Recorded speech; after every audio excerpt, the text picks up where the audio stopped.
Hola, yo soy el profesor Roberto y la clase de hoy será, como están viendo en el ambiente, sobre las plantas, fundamentalmente las selvas como un componente fundamental del planeta Tierra que debemos conservarlo, ya que dependemos básicamente de un ecosistema en donde las plantas juegan un papel muy importante. Así que en los próximos minutos estaremos viendo las plantas, sus características, su manera de vivir, que es la fotosíntesis, la importancia que tiene, cómo han evolucionado, su clasificación y por sobre todas las cosas, la importancia que tienen para nosotros y para todo este hermoso planeta Tierra. Entonces, vamos con la clase. Bien, comencemos con la clase. Entonces, la clase de hoy es sobre las plantas y algunos términos que son muy importantes a tener en cuenta son, por ejemplo, la botánica. La botánica es una rama de la biología que se dedica al estudio de las plantas. Por tanto, todas aquellas personas interesadas en seguir una carrera científica en donde se tengan que estudiar las plantas, sepan ustedes que en biología hay una rama especial llamada botánica. Zoología es para los animales y botánica para las plantas. Muy bien, veamos en primer lugar dónde ubicamos las plantas entre los seres vivos. Habíamos dicho nosotros en alguna clase anterior que los seres vivos se clasifican en 6 grandes reinos. Las bacterias, que se dividen en 2 grupos, que es el reino de las arqueas, el reino de las bacterias propiamente dichas o eubacterias. También tenemos el reino de los protozoos, tenemos el reino de los hongos, tenemos el reino de las plantas y tenemos el reino de los animales. Y veamos las diferencias rápidamente para que podamos ir conociendo más las características que tienen las plantas. Son procariotas solamente las arqueas y las bacterias, pero las células eucariotas, es decir, aquellas que tienen núcleo, están presentes en protozoarios, en hongos, en plantas y en animales. En cuanto a cantidad de células, las bacterias y los protozoos son unicelulares. Los hongos pueden ser unicelulares, como es el caso de las levaduras, o pluricelulares, como son las setas, y plantas y animales ya son plenamente pluricelulares. Y en cuanto a la alimentación, podemos decir que existen bacterias, tanto autótrofas, es decir, elaboran sus propios alimentos, como heterótrofos. Los protozoos son heterótrofos, autótrofos también pueden haber algunos. Los hongos son heterótrofos, las plantas son autótrofas, es decir, elaboran sus propios alimentos mediante la fotosíntesis. Y los animales son heterótrofos. Entonces, en este contexto, tenemos que ubicar a las plantas. Veamos ahora a las células de las plantas. Vamos a centrarnos por el momento en 2 grandes características que tienen las células de las plantas. Una de ellas es que presentan cloroplastos. Ahí pueden ver ustedes más de 10 células al microscopio y pueden notar ustedes en su interior unos corpúsculos llamados cloroplastos. Dentro de los cloroplastos ocurre la fotosíntesis. Y también pueden ver los límites de las células, que son unos compartimientos o paredes que están hechas de un material llamado celulosa. Cuando las células mueren o cuando las plantas mueren, quedan estos compartimientos de celulosa que se los conoce comúnmente con el nombre de madera. Acá pueden ver ustedes entonces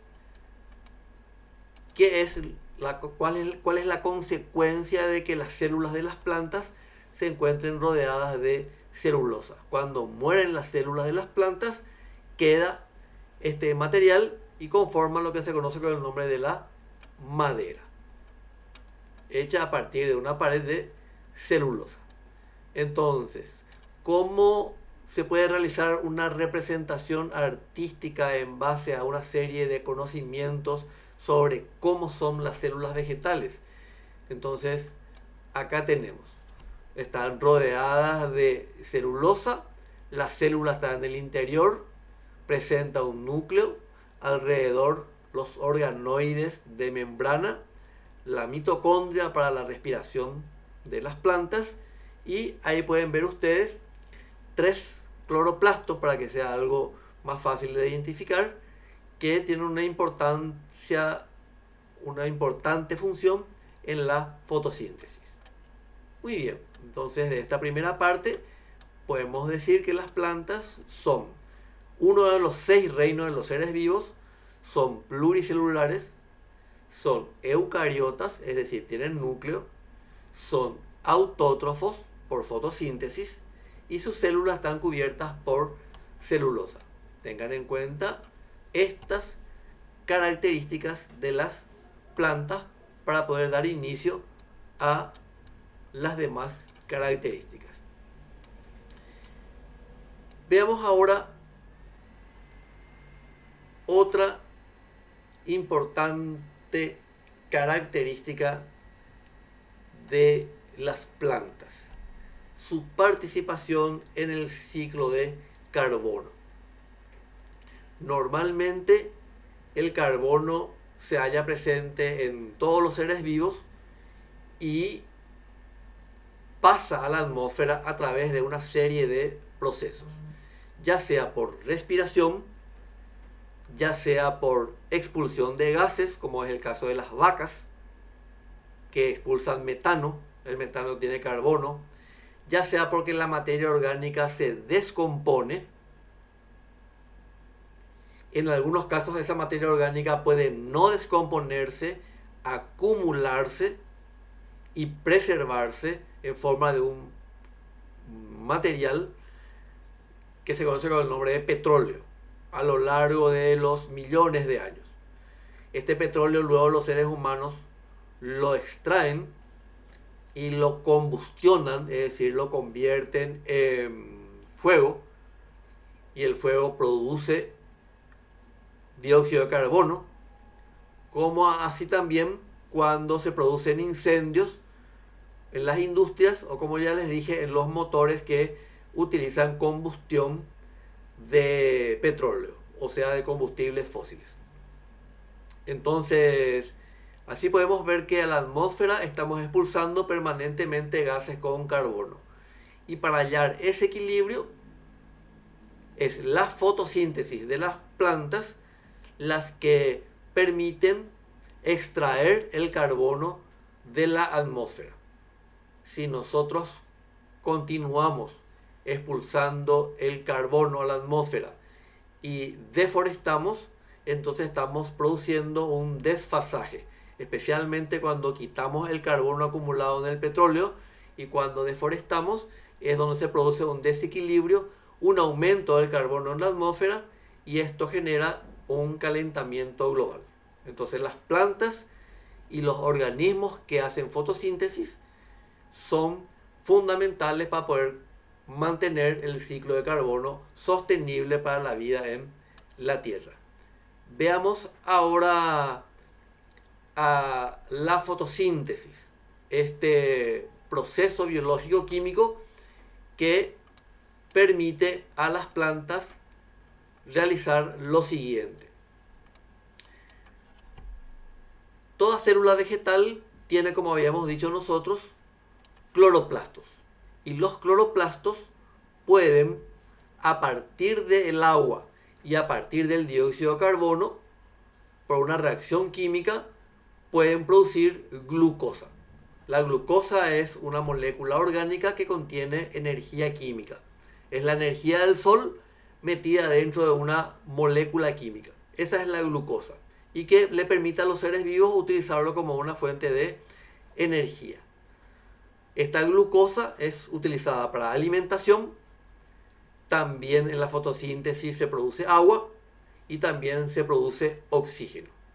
El oxígeno es un desecho de la fotosíntesis y ha impactado en el planeta Tierra, especialmente para todos los animales que utilizan para su respiración.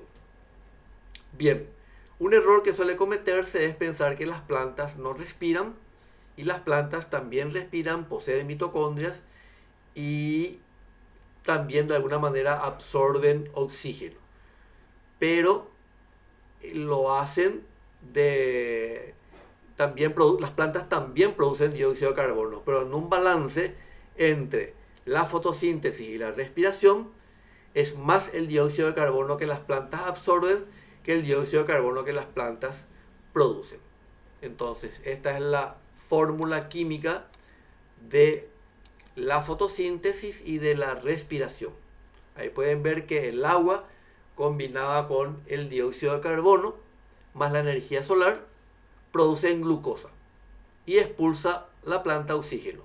Esa glucosa en la respiración de casi todos los seres vivos, al combinarse con el oxígeno, liberan energía para la vida y también dióxido de carbono.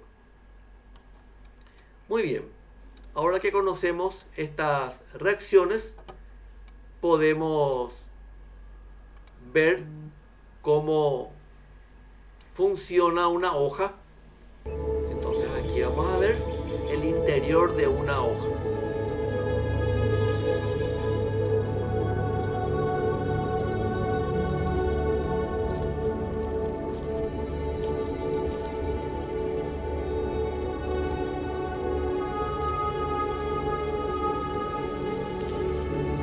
Es una animación muy bien hecha, en donde nos permite introducirnos dentro de una hoja hasta llegar al interior de las células y poder notar muy bien un poro. Por ahí absorbe dióxido de carbono una planta y allí ya se encuentran las células de una hoja.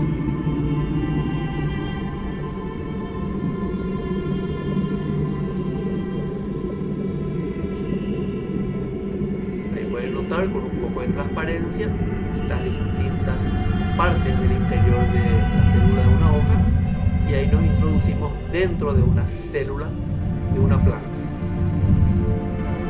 para poder dirigirnos a una de sus principales estructuras, que son los cloroplastos.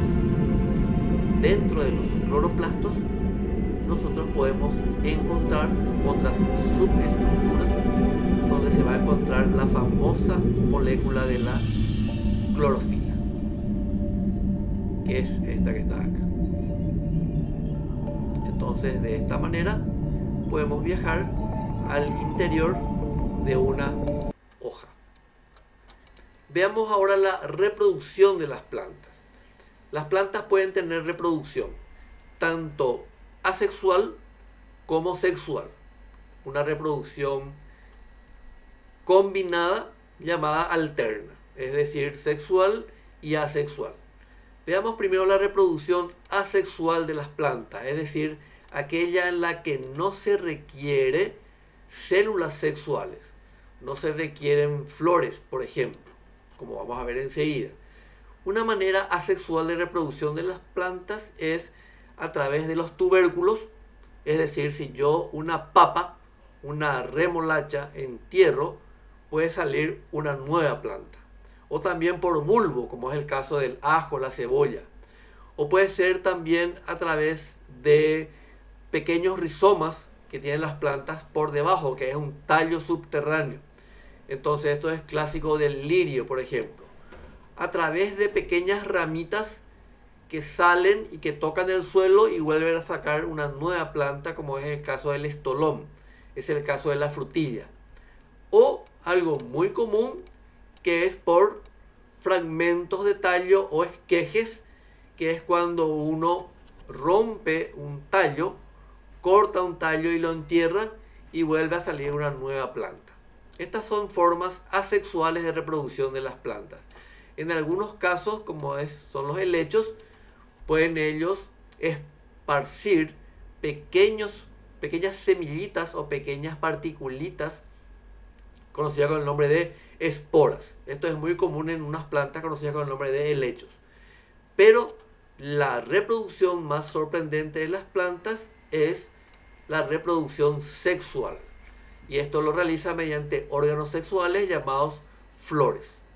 Las flores contienen unos componentes, unos órganos que en su interior contienen células sexuales que al combinarse o al fecundarse dan origen a las semillas.